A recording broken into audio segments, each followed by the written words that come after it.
And they have fought it, just like they fought it in the Winnipeg Lab scandal. And in that one, if you don't recall the story, 2 Chinese nationals, we never really figured out their status in Canada. Were they just here working? Were they permanent residents? Did they get citizenship? I don't think we've ever figured that out.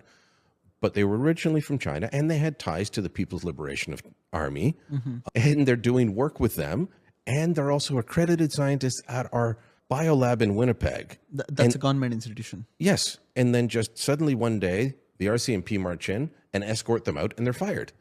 And That's it. okay, Nobody well, knows. what happened here? What was going on? We should know about that. Years of fighting, they refused to say, because at this point, Trudeau was in a minority.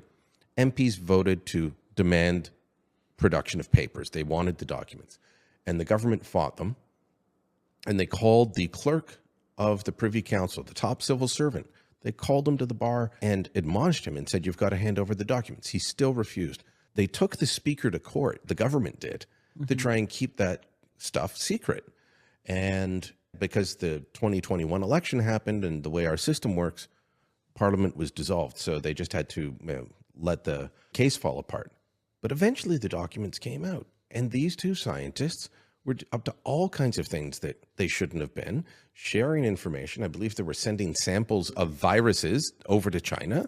And so it was really embarrassing for the government, but they didn't want that out there. So the committee work and things like I just described, it can seem boring or complex.